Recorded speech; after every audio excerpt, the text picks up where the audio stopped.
Now, this may be going out of this world, but a lot of it really started right here in the Bay Area. The Bay Area playing a pivotal role in today's Artemis II launch. NASA Ames Research Center is based in Mountain View, and the work done there is critical to this mission. Joining us live now is Dr. Eugene Tu, NASA Ames Center Director. Dr. Tu, very nice to meet you. Thanks for coming on the show. It's a pleasure to be here with you. Thank you. Well, NASA has not sent humans up in a long time. Are you a little nervous? Nervous and excited, very excited.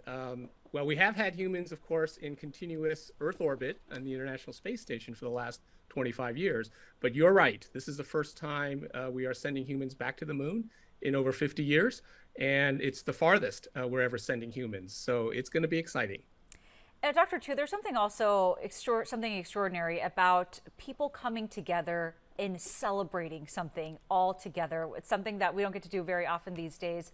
This crew, of course, will not land on the moon themselves, but they are laying that groundwork for 2028. There are generations that don't know what it's like to have people on the moon. Why is this important right now? Yeah, absolutely. It's incredibly important because, as you say, there are many people who were not even alive the last time we went to the moon. And so this is a new defining moment for the future of space exploration and exploration in general for humans. And we are really looking forward to doing this. It's also very different from the Apollo missions in that we won't be just staying for a few days. Eventually, when we do have a base on the moon, we'll be staying there for longer durations, a sustained presence, and learning how to live on another world, and eventually bring humans to Mars. So this is a really key stepping stone for our next journey in exploration. We're looking at live pictures right here as we speak, Dr. Tu. I assume this is the inside the capsule where the astronauts are getting ready. While we look at that, tell us what role NASA Ames in Mountain View, your team, is playing in the Artemis mission, and also, aside from you guys, the Bay Area's contributions in terms of maybe private-public, partnership. Yeah, this has been an all-of type of mission. Ames has played a very key role, and I'm so proud of that because I personally grew up in the Bay Area and went to school in the Bay Area. And so to lead the center at Ames that contributed some very key items for this mission, including the heat shield that will protect the astronaut and this capsule when it returns to Earth, as well as testing in the wind tunnels to try to make the performance of the rocket better as it launches and into space. And then also the science. We can't forget about the science that's going to happen on this mission. The crew will be seeing the far side of the moon, human eyes on the far side of the moon, which we typically never get to see from Earth because we're always seeing the same side of the moon. And so the scientific part of this mission is to identify features and potentially future landing spots on the far side. This is just so exciting, Dr. Tu. You mentioned the Apollo missions. Obviously, so much has changed since then, including the technology. But can you talk a little bit about AI? Is that involved in this at all? Absolutely, absolutely. NASA has been using some level of AI and autonomy for quite a long time. If you think about some of our missions, especially the robotic missions that have gone deep into space, out into our solar system and even beyond our solar system, there's a level of autonomy required. Just based on the time delay, we cannot teleoperate these vehicles from Earth.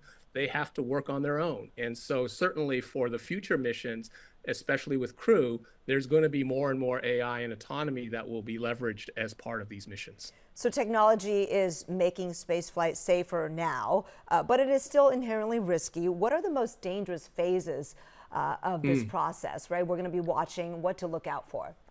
Like, when do you get to breathe a deep sigh of relief is what I'm asking you, Dr. Tu. Well, I'll have a full deep sigh of relief when the crew is back on Earth after splashdown, after the recovery on the boat, on the ship that the Navy is in charge of. So it's really about all phases have their risks. All phases have their areas where we're trying to test. Of course, launch and ascent and getting into orbit is a key part of that.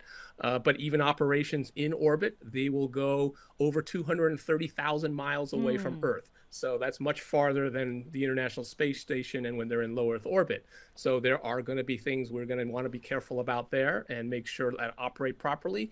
And then, of course, the return, the entry into the Earth's atmosphere is a very extreme environment, high temperatures, and then of the successful splashdown and recovery of the crew. I cannot wait to watch this launch later this afternoon, Dr. Tu. As we do watch it and we do hold our breaths perhaps for a moment or two in there, what's the one thing that you think we should keep in mind? What's going to be going on in the minds of those astronauts? What do you think is the biggest thing that we should be taking away? Yeah, I think the biggest thing we should be taking away is this is the start of the next phase of human exploration in space, and what that means for us here on Earth in terms of the things we learn about ourselves and our world, the things we develop in technologies that can benefit us here on Earth. This is really the future, and I think the crew, they are so well trained. They've been training for years for this. They know how to address almost any situation that can come up, and so I think the crew is really there to represent humanity. Dr. Tu, before I let you go, would you like to give your high school a shout out? You mentioned it, you brought it up.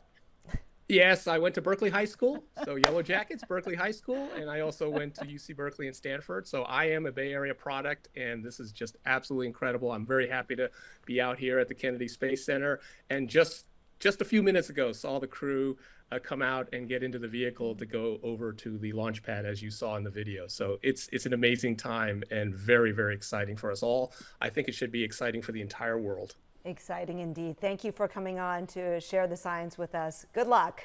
I'll let you get to your Thank good you luck very much. rituals. All right.